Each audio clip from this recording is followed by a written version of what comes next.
Assalamualaikum warahmatullahi wabarakatuh. Alhamdulillahirrabbilalamin. Sebelumnya izin memperkenalkan diri. Nama saya Asriati, NIM 203830320004, Prodi Ekonomi Syariah kelas A semester 5. Untuk memenuhi tugas UAS mata kuliah Manajemen Keuangan Syariah, di sini saya akan menjelaskan tentang laporan keuangan syariah, di mana laporan keuangan merupakan laporan yang menunjukkan kondisi keuangan suatu perusahaan pada saat ini atau pada periode tertentu. Nah, untuk laporan keuangan syariah itu sendiri tidak jauh berbeda dari laporan keuangan syariah pada umumnya, di mana laporan keuangan syariah merupakan penyajian terstruktur dari posisi dan kinerja keuangan pada entitas syariah. Untuk sifat dari laporan keuangan syariah ini ada dua. Yang pertama bersifat historis, artinya laporan keuangan tersebut dibuat berdasarkan dari data masa lalu. Misalkan, laporan keuangan tersebut dibuat berdasarkan dari data 1 atau 2 tahun sebelumnya. Nah, untuk sifat yang kedua yaitu bersifat menyeluruh, di mana laporan keuangan tersebut dibuat selengkap mungkin. Artinya, laporan keuangan tersebut dibuat berdasarkan standar yang ditetapkan. Adanya laporan keuangan syariah ini tentu memiliki tujuan, di mana tujuan dari laporan keuangan syariah yaitu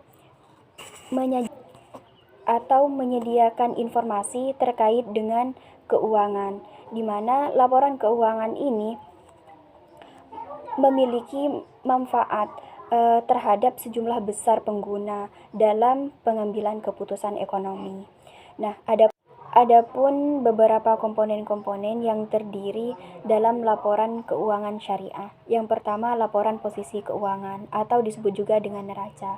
Nah, dalam neraca ini terdiri dari aset, kewajiban, terus dana sirkah temporer, dan ekuitas, di mana yang dimaksud dengan aset merupakan sumber daya yang dikuasai oleh perusahaan.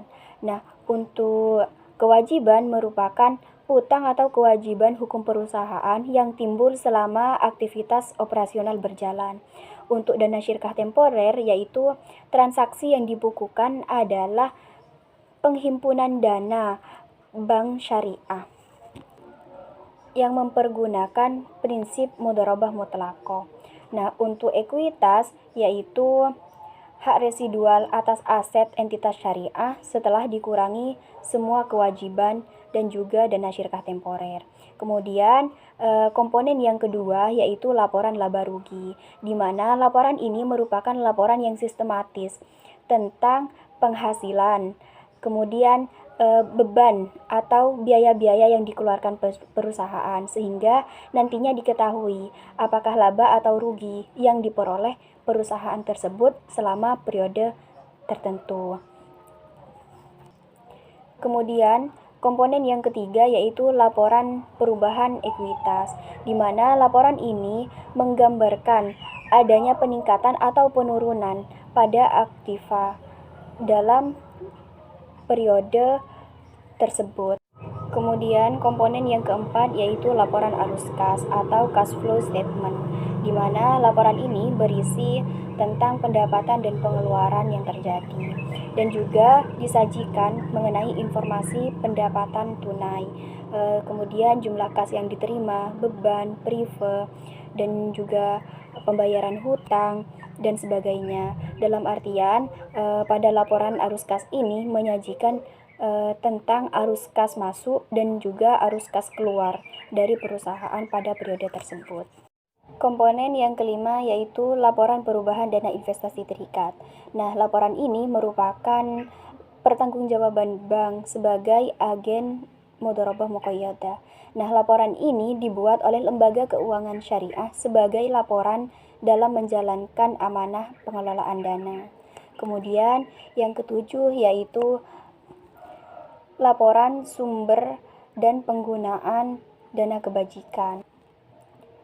Dalam PSAK 59 disebut dengan laporan sumber dan penggunaan Al-Qardul Hasan, di mana sumber dana kebajikan ini merupakan sumber-sumber atau pendapatan-pendapatan yang diperoleh perusahaan melalui dana kebajikan seperti infak, zakat, sedekah, terus hasil pengelolaan wakaf, terus denda, dan juga pendapatan non-halal.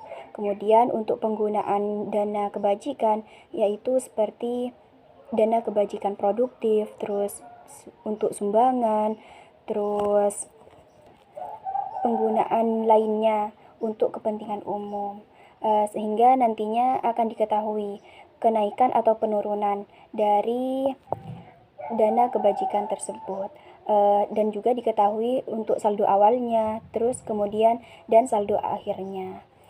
Kemudian untuk komponen yang terakhir yaitu catatan atas laporan keuangan, yang merupakan catatan atau tambahan informasi yang ditambahkan pada bagian akhir laporan keuangan dengan tujuan untuk membantu menjelaskan mengenai perhitungan item-item tertentu yang terdapat dalam laporan keuangan tersebut.